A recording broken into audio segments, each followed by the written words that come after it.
আসসালামু আলাইকুম সুপ্রিয় দর্শক মণ্ডলী। আমরা গত অনেক বছর যাবৎ বাংলাদেশের অনেক ব্যক্তিদের কাছ থেকে একটি শব্দ শুনতে পাচ্ছি। সেটা হচ্ছে বাংলাদেশে এখন যিনি অবৈধ সরকার প্রধান রয়েছেন, যিনি অনেকের কাছে গোপালী হিসেবে পরিচিত, তিনি নাকি অনেক গুণের অধিকারী, তিনি অনেক সাহসের অধিকারী, তিনি অনেক প্রতিভার অধিকারী, তিনি অনেক চালাক, ইন্টেলিজেন্ট। সম্প্রতি তার সম্পর্কে একজন বলছেন তিনি হচ্ছেন ক্যারিশমেটিক লিডার। সম্প্রতি টেবিল টক নামের একটা টক শো লন্ডন থেকে সম্প্রচার হচ্ছে অনলাইনে। সেখানে সাংবাদিক মাসুদ কামাল নামের একজন ভদ্রলোক, তিনি নাকি একজন সিনিয়র সাংবাদিক। তো তিনি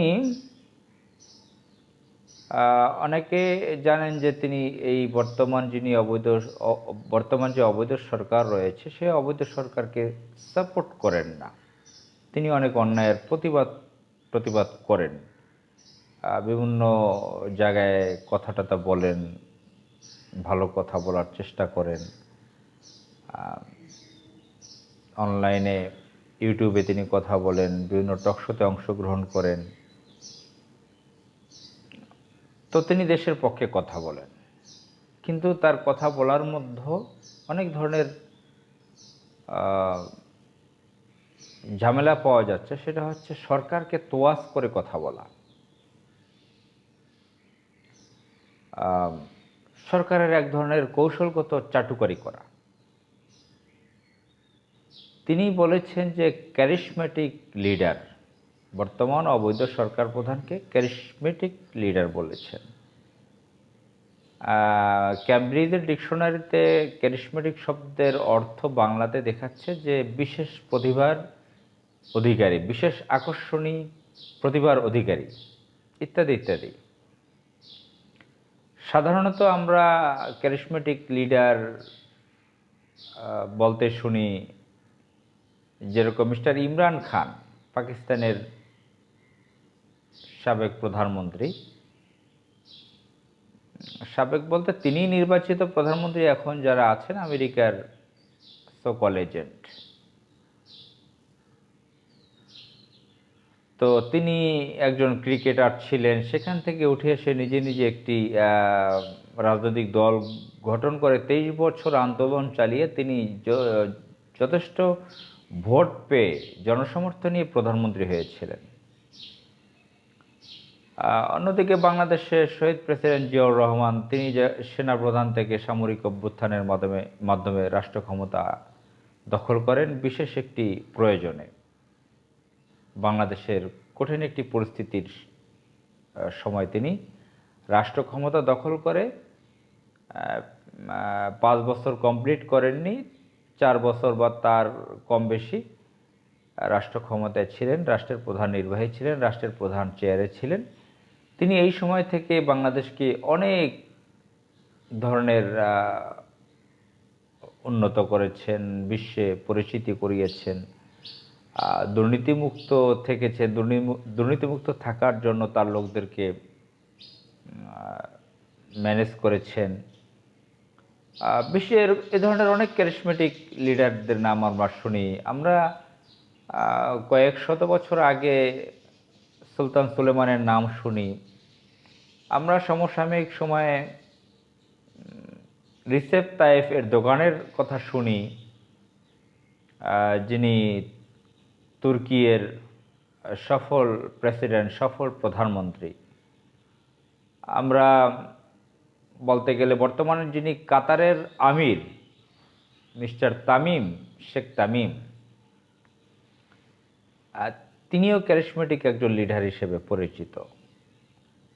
এভাবে পৃথিবীর বিভিন্ন প্রান্তে, বিভিন্ন জায়গায়, বিভিন্ন সময়ে ক্যারিশমেটিক লিডাররা এসেছে যাদের কথা শুনি। কিন্তু বাংলাদেশে যিনি এখন প্রধানমন্ত্রীর চেয়ারে বসা আছেন, তিনি বৈধ নন। প্রথমত তিনি বৈধ নন, অবৈধ। পরপর 4 বার তিনি অবৈধ প্রধানমন্ত্রী। 1996 টু 2001 কি করেছে সেটা আরেকটি আলোচনার বিষয়, একটি কালো অধ্যায় ছিল সে সময়টায়। আমরা 2008 সালের 29 ডিসেম্বরের ইলেকশনের ব্যাপারে জানি যে একটি ভারতীয় মদতপুষ্ট হয়ে ফখরুদ্দিন মঈনুদ্দিনরা, তখন প্রণব মুখার্জি পরিচালিত সরকারটি ছিল ভারতের তৎকালীন ফরেন মিনিস্টার। তো সেই একাকার সরকার নীল নকশা করে এই গোপালীকে বাংলাদেশের প্রধান নির্বাহী চেয়ারে বসিয়ে দিয়ে গিয়েছিল। এরপর থেকে তিনি ছল চাতুরি করে রাষ্ট্র ক্ষমতা দখল করতে থাকেন। এ বিষয়ে আলোচনার শেষ নেই, আপনারা অনেক জানেন। তো পৃথিবীর বিভিন্ন জায়গায় রাষ্ট্র ক্ষমতা যারা দখল করে, রাষ্ট্রের অর্থ তছরূপ করে, ব্যাংক ডাকাতি করে, আর্থিক প্রতিষ্ঠানগুলো তছনছ করে দেয়, ধ্বংস করে, বিভিন্ন ইনস্টিটিউটগুলো ধ্বংস করে দেয়, নিজের দেশকে অন্য দেশের কাছে বিক্রি করে দেয়, নিজের দেশের সার্বভৌমত্ব ধ্বংস করে দেয়, নিজের রাষ্ট্র ক্ষমতায় থাকার জন্য অন্য দেশের কাছে বাংলাদেশের নিজের দেশের অভ্যন্তরীণ সমস্ত গোপন তথ্য ফাঁস করে দেয়, বিদেশিদেরকে দায়িত্ব দেয়, নিজ দেশের বিরোধী দলকে দমন করে, তাদের উপর অত্যাচার করে, টর্চার করে, গণহত্যা চালায়, লুটপাট ডাকাতি যারা নিয়মিত করে, এদেরকে যদি ক্যারিসমেটিক নেতা বলা হয়, লিডার বলা হয়, তাহলে ক্যারিসমেটিক শব্দটির অবস্থা কি দাঁড়াবে? এমনিতেই তো বাংলাদেশে অনেকগুলো শব্দ ধ্বংস করা হয়েছে, সাম্প্রদায়িক শব্দ, মৌলবাদী শব্দ, জঙ্গি শব্দ, চেতনা শব্দ, অনেক ধরনের শব্দকে বিতর্কিত করা হয়েছে। এমনকি সন্ত্রাসী শব্দটিকেও বিতর্কিত করা হয়েছে।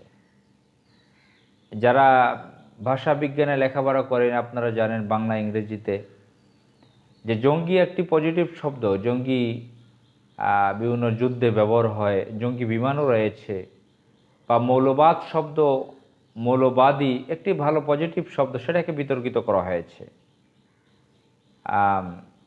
তো সাম্প্রদায়িক শব্দ সেটা একটি পজিটিভ শব্দ, সেটাকে বিতর্কিত করা হয়েছে।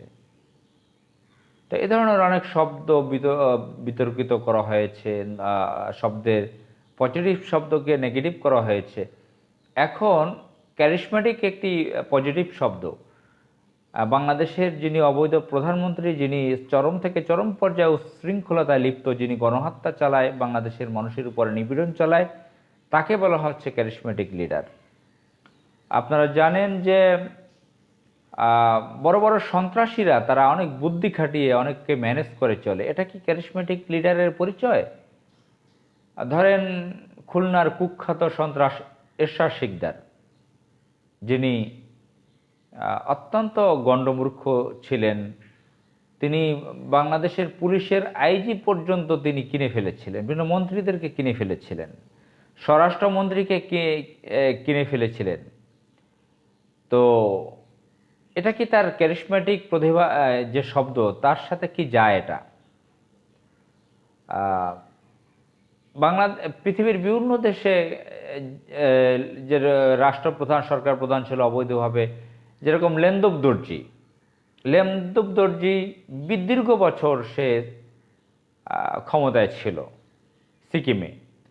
তো ভারতের সে চর হয়েছিল, ভারতের এজেন্ট হয়েছিল, সেটা কি তার প্রতিভার পরিচয় দেয়? সে কি ক্যারিসমেটিক লিডার ছিল? মোহাম্মদ সিসি, মিশরের যিনি কুখ্যাত ব্যক্তি, একজন সন্ত্রাস, একজন মিশরীয় চর, একজন ইসরায়েলি চর, ইহুদিদের চর হিসেবে, এজেন্ট হিসেবে কাজ করেছে মোহাম্মদ সিসি। সে ডক্টর মোহাম্মদ মুরসিকে উৎখাত করে বৈধ প্রধানমন্ত্রীকে, মিশরের ইতিহাসের সর্বপ্রথম নির্বাচিত জনপ্রিয় প্রেসিডেন্ট মিস্টার ডক্টর মুরসিকে ক্ষমতাচ্যুত করে রাষ্ট্র ক্ষমতা দখল করে মোহাম্মদ সিসি, ইসরায়েলি চর। তাকে কি ক্যারিসমেটিক লিডার বলা যায়? কামাল পাশা, যাকে সেকুলাররা, তুর্কির সেকুলাররা যাকে বলা হয় আতাতুর্ক বলা হয়, আতাতুর্ক বলা হয়, যার নামে আমাদের ঢাকার বনানীতে একটা রাস্তা পর্যন্ত করা হয়েছে, কামাল পাশা।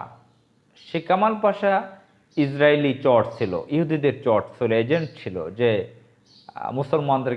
মুসলমানদের উপর গণহত্যা চালিয়েছিল, ইসলামের বাতি নিভিয়ে দিতে চেয়েছিল। দীর্ঘ বছর 42 বছর রাষ্ট্র ক্ষমতায় ছিল মিশরে।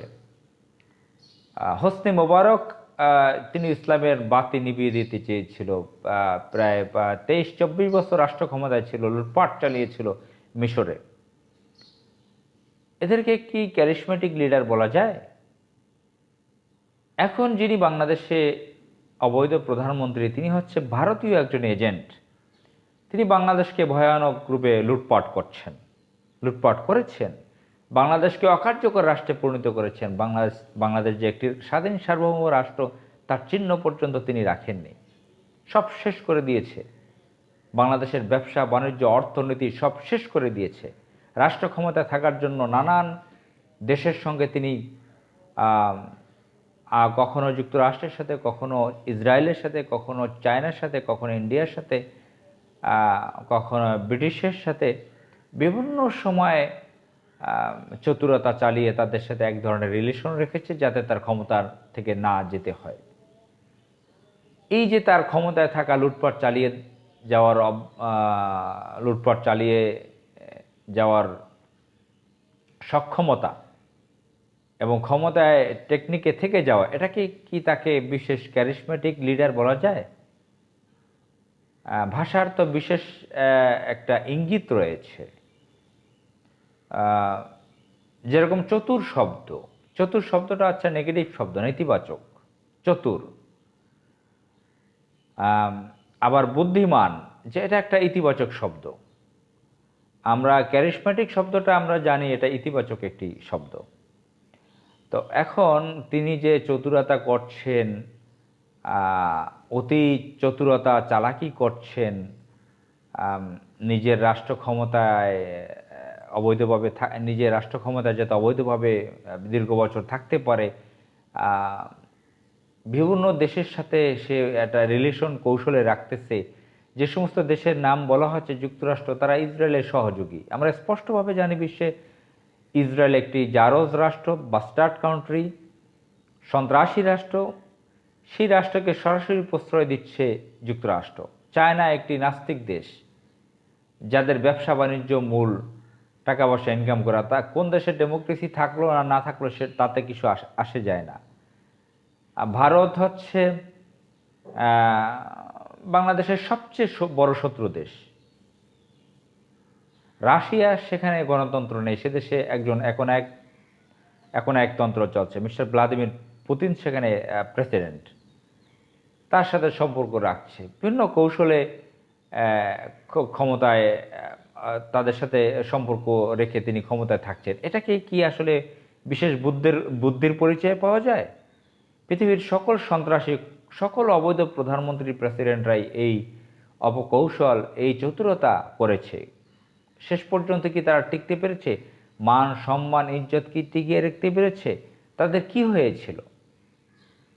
আর এখন যে গোপালী আছে রাষ্ট্র ক্ষমতায় অবৈধভাবে, তার ফিউচার কি?